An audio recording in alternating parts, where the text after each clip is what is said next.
বলেন বলেন আরেকটা অপরাধ আছে, আমরা পরে বলবো। এবার আসেন আমরা একটু মিলাই। রব্বুল আলামিন বলেন ওয়াইলুল লিকুল্লি হুমাযাতিল লুমাযা, বরবাদ হয়ে যাক, ধ্বংস হয়ে যাক, নিঃশেষ হয়ে যাক। আল্লাহ নিজে বলছেন দুর্ভোগ তাদের জন্য, বড় কষ্ট তাদের জন্য, বড় আক্ষেপ তাদের জন্য, বড় আফসোস ওই মানুষগুলো যারা সামনে পেছনে মানুষের গীবত করে, মানুষের দোষ চর্চা করে, সামনে পেছনে মানুষকে ছোট করার চেষ্টা করে। আমার তো মনে হয় এই 15.5 বছরে এটা সবচাইতে বেশি হয়েছে। আপনি দেখেছেন কিভাবে মানুষকে ছোট করা যায়, খাটো করা যায়, সামনে হোক পেছনে হোক। আমি উদাহরণগুলো টানলাম না, আপনারা নিজেরা টের পেয়েছেন, কিন্তু এখান থেকে আমি একটা শিক্ষা নিয়ে এসেছি বাস্তবে।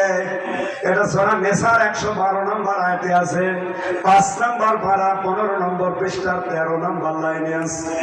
রব্বুল আলামিন বলেন ওমাই ইয়াকসিব খাতিয়াতান আও ইসমান সুম্মা ইয়ারমি বিহি বারিআ ফাকাদ হাতামালা বুহতানা ওয়া ইসমান মুবিনা।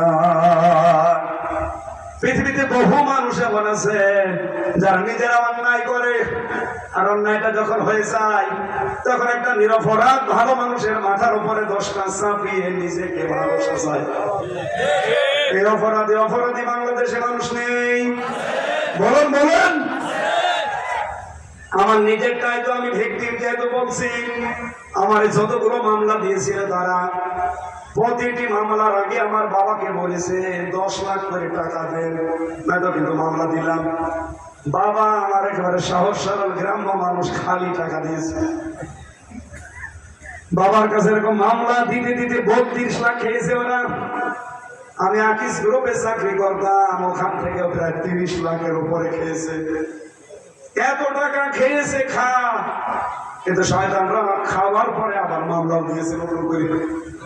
আর মামলা দিলে যেহেতু রিমান্ডে নেওয়া লাগে, নেই রিমান্ডে। আর অত্যাচার যা আছে বাংলা ইংরেজি মিলে করে। এই যে যতগুলো দোষে আমাকে দোষী বানিয়েছে, প্রায় 400 পৃষ্ঠা আমার নামে লিখেছেন। আমি তো আগেই বললাম একটা লাইনের সাথে আমার কোন সম্পর্ক নেই। এই মিথ্যা জিনিস দিয়ে জাতির সামনে যারা আমাকে বলেছেন এ আনসারুল্লাহ বাংলা টিমের নাকি প্রধান, সত্যি করান আমার সামনে, আমি আজ পর্যন্ত জানি না যে ছাতা কি, এরা কি করে আমি জানি না। অথচ এই মামলায় আমি জেলে থাকলাম কয় বছর? 3 বছর। জেলের ভেতরে দিয়েও যদি শুধু জেলখানায় দিত জামালপুরের মতো জেলে, আমি কিছুই হইতো না। আমার রেখেছিল ফাঁসির কন্ডেম সেলের ভেতরে। প্রথমে নিয়েছিল তো আয়না ঘরে, ওখানে কয়েকদিন ছিলাম, এরপরে দিয়েছে ফাঁসির কন্ডেম সেলে। খাবার দাবার ঠিক নেই, সিসি ক্যামেরা দিয়ে রেখেছে। আমার আর মামুনুল হকের জন্য আলাদা কারারক্ষী ভাগ করা আছে। কি কঠিন অবস্থা করেছিল। 7 দিন পর পর অন্যান্য যারা আছে তাদেরকে মোবাইল দেয় কথা বলার জন্য, বাড়িতে কথা বলে। আর 3 বছরে শয়তানরা আমরা 1 সেকেন্ডও দেখবে। বাইরের লোক মরে আছে না বেঁচে গেছে আমি কিছুই জানি না। এই 3 বছরে আমার দাদা গেছে আমি জানি না, আমার নানি গেছে আমি জানি না, এক চাচাতো ভাই গেছে জানি না, এক চাচাতো শালা মরে গেছে কিচ্ছু জানি না। বাইরে এসে শুনলাম সব মরে গেছে। আপনি যে এই কষ্টগুলো দিলেন যে কারণে, এই কারণগুলোর জন্য যে অপরাধ আপনার হয়েছে, যেহেতু বিনা কারণে একটা নিরপরাধ মানুষকে কষ্ট দিয়েছে, ওই অপরাধ আল্লাহ আপনাকে দিয়ে করাবেন।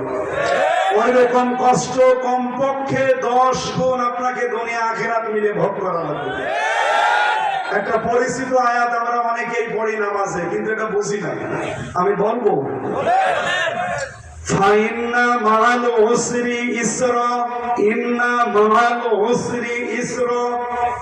এখানে আল্লাহ রিপিট করলেন আয়াতটা। আমি কোন আয়াত পড়লেই ভাবি আল্লাহ কেন বললেন এটা দেখি। আমার